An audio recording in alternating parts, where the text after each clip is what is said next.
872-2222, or look them up online, www.usbonding.net. Also, the show is brought to you and underlined tonight from the good folks here at the M&L Riggers Incorporated out of Monroe, North Carolina. 704-283-2236 or www.mlriggers.com. Life in the fast lane here. Wesley, NASCAR, and folks, you got to understand me now. Comments and opinions here are just strictly those of the G-Man and Wesley Outland here and Life in the fast lane WMRG. I don't believe and I don't feel that NASCAR had the right to do what they do in a lot of times here, making, the decision that they had to. I think personally, this is just my opinion again, Wesley, I think that they should have made when, now, and again, let's weigh this out here.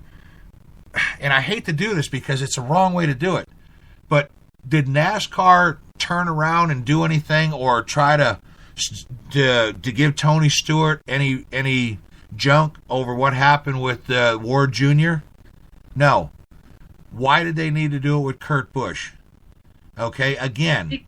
Because it is a topic that is in our world today, in our society, that's not only in the world of professional sports, but also in life in general. Domestic violence. Now, again, this is key. I stand behind domestic violence, okay? I'm not saying that for one bit. Again, if Kurt Busch was beating the hell out of Patricia Driscoll and doing the things that were allegedly claimed but was never proven, and he was found to be guilty of doing the things of domestic violence, then yes, he deserved some type of punishment. But I honestly think that it all surfaced, that NASCAR felt that they had to do something. One thing was because of the whole NFL players incident. Because there was a lot of acts of domestic violence, the one that happened with the elevator incident. And, they felt like they needed to do something to try to make an example. Maybe NASCAR felt that, we're going to look better if we punish these drivers because the NFL Players Association and Roger Goodell of the NFL doesn't have the guts to sit these players out. It's not the fact that Roger Goodell or the NFL Players Association was going to sit the players out or didn't want to. They wanted to wait until the facts of the case were brought to justice. They wanted to wait until it was actually acknowledged by a judge, jury, executioner that he's guilty of these acts of violence. Regardless of whether you see the video in the elevator of the guy beating the hell out of the woman. You've seen that. That's obvious. You've seen that on camera. We know that that's visual evidence. We didn't know what happened between Kurt Busch and Patricia Driscoll inside that race RV at Dover last September. We don't know. No, we really don't. But again, like I say, it's a he said, she said deal. There's no proof of anything. It's like I say, he said, she said deal. And again, yes, it came into. I said it about the restarts. I said it about the penalties. I said it about the Keselowskis and the Gordons and the Boyers. NASCAR done that to Kurt Busch to set an example of him, and it came back and it backfired on them. G-man, they had to quickly retract and get him back. And again, as I said, I'm not a fan of Kurt Busch, but when he took that damn checkered flag at Richmond on that rain-delayed event on Sunday afternoon, I was happy for Busch Nation to see that 41 car and Stewart Haas Racing put that car back in victory lane. Oh, and by the way, might I add, he has had a good run this year. He's done good. He's even doing better than his brother Kyle now. Busch has got a chance. Younger Kyle's got a chance to go out. Kurt Busch, you'll see him go to the contender round. He's got a good shot to win the championship. Absolutely. I agree with you on that. And closing point on that subject right there. Closing thoughts. Man, this has been a long time. It's just, again, the whole deal with the whole points, the penalties. I've said it before, last time, again, NASCAR's got to do what they got to do to make examples out of people. They've got to get their attention. This is just one way of how they done it. And Clint Boyer's out at Michael Waltrip Racing. I don't think he really cared. That's why nobody protested anything. And again, it's a shame about Michael Waltrip Racing. Great talent right there, great organization. But it is what it is. It's like when I work with NASCAR, one day you got a job, next day you don't. And people don't understand that. You could be living in the limelight today. Your sponsors could be great. You walk into the shop the next day and the boss calls a meeting and says, we lost our sponsors last night. Pack up your toolbox and head on down the road. And can I say something else in this subject too, Well, of G-Man? course you can. Listen, well, thank you. A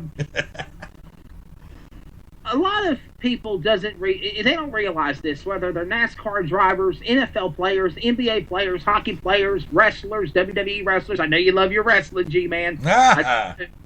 So, look, and even myself and you in general, also, we all have personal lives. They have a personal life, just like anybody else that's flesh and blood in the U.S. of A. and the country has.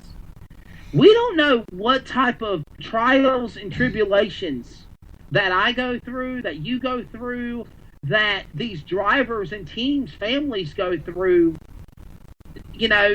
They don't realize that. And a lot of people in the media, they don't care. They're parasites.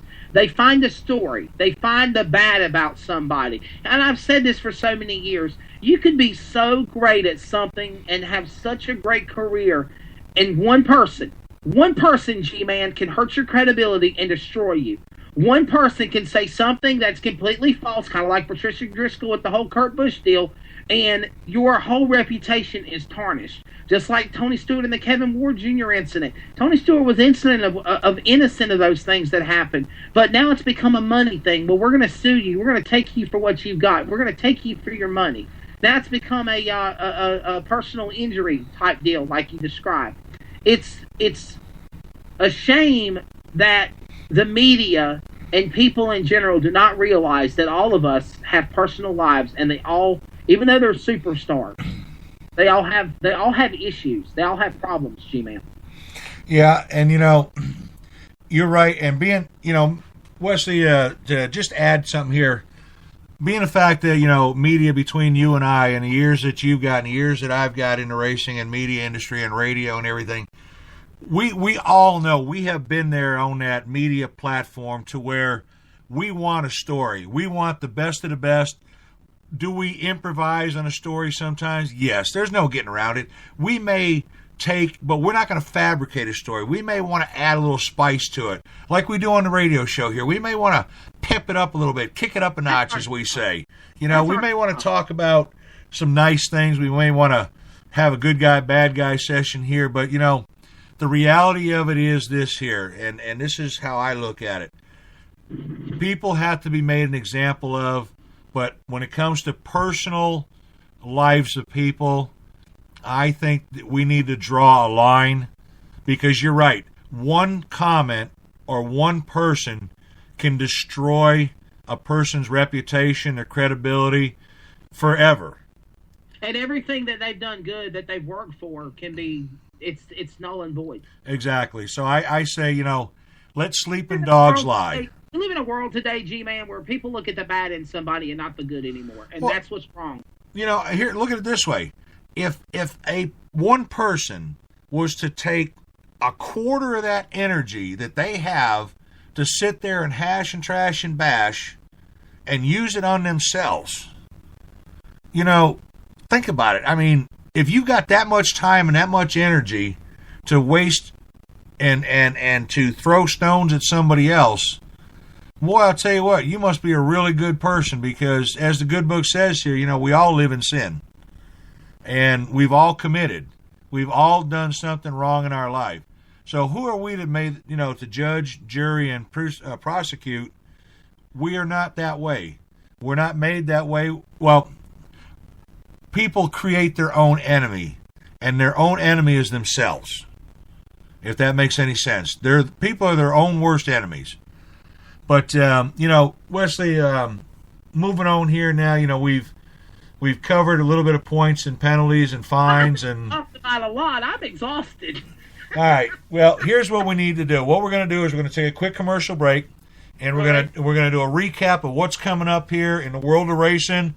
We're going to do a 5-minute fast line to high line, life in a fast lane with Wesley Outland, and what's coming up here in the world of racing from NASCAR to World of Outlaws. So stand by, everybody. Tonight's show. WMRG 95.3 is brought to you tonight from the good folks here at M1 Roofing Group out of Indian Trail. 20 years experience, family-owned and operated business, honest, dependable, quality service. That's what you get. You become a family member with M1 Roofing. Look them up, www.m1roofing.com, or give them a call today at 704-234-2961. U.S. Bonding Company, we've said it 100 times. Good things can happen to bad people. Don't be caught up in the system. Don't be there the wrong place, wrong time. Put U.S. Bonding with you. Keep them with you all the time. 24 hours a day, 7 days a week, just like they're there for you. Give them a call at 1-800-BAILOUT. That's 1-800-BAILOUT. Or locally in Charlotte at 704-372-2222. Or look them up online, www.usbonding.net. Also, the good folks at M&L Riggers, family owned and operated since 1997, put together the most elite A-team of team members and associates in the world of heavy lifting, rigging, factory assembly, disassembly, relocating, plant relocation, custom crating, fabrication work, custom welding, pipe fitting, you name it, M&L Riggers, they've got it covered. Also, folks, 704-283-2236, or look them up online, www.mlriggers.com. Well, closing comments, the fastest 5 minutes in motorsports. Wesley, give us an update. What's shaking, what's baking, what's rolling in the world of motorsports? Do not miss NASCAR AAA 400 for the NASCAR Sprint Cup Series at Dover. It's going to be a barn burner. 4 drivers on the bubble. Their last shot to make it in. Harvick, Busch, they got to win. If they don't win, I'm talking about Kyle, that is, they're done. Jamie McMurray, Dale Earnhardt Jr., I think they're in the slump. I think they're done to go to the next round of the chase. And then don't forget, if you're close to North Carolina, like me and G-Man are, get your tickets for the Bank of America 500 next weekend at the Charlotte Motor Speedway. 1-800-455-FANS, charlottemotorspeedway.com. Also, next weekend, Coma Unwind Modified Madness Series going to be at the Orange County Speedway. That has been a very exciting, hype, talked-up event after a standing-room only crowd last year, won by Bertha Ace Myers. He's the championship points leader going into this event with his brother Jason right there tagged along in second. The brothers from the Madhouse take on Orange County Speedway next Saturday, October 10th. Go to southernmodtour.com or orangeocstrack.com for the information to that event. And then also Saturday and Sunday, October 10th and 11th, be at the Martinsville Speedway for the biggest, most prestigious late model stock car race in the country. The $25,000 to win with hence grandfather clock to go with it. The Valley Star Credit Union 300 NASCAR late model stock car action. It kicks off the Triple Crown for NASCAR late models on to Myrtle Beach, and then the Southern National for the Thanksgiving Classic. MartinsvilleSpeedway.com, 1-800-RACE-TIX, and then, of course, the NASCAR Sprint Cup Series is again in Charlotte. The Xfinity Series will be in action on Friday night at Charlotte. And don't forget, on Thursday night, the NASCAR Willen Southern Modified Tour Championship will be decided on the track that was kind of mimicked as the Bowman Gray Stadium quarter mile on the front stretch at the Mile and a Half Charlotte Motor Speedway for the NASCAR Willen Modifieds on Thursday night.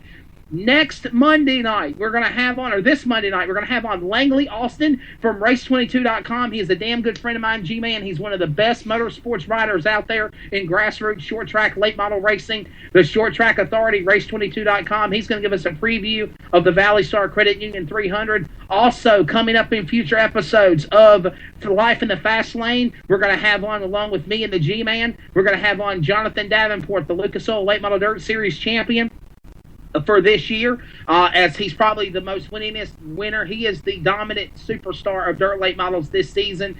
He'll be on the program. World 100 winner, Dream 100 winner, and a whole bunch of other accolades. He locked up the championship after the Rome and Rome and Dixie Speedway Lucas Oil races got rained out because of Hurricane Joaquin.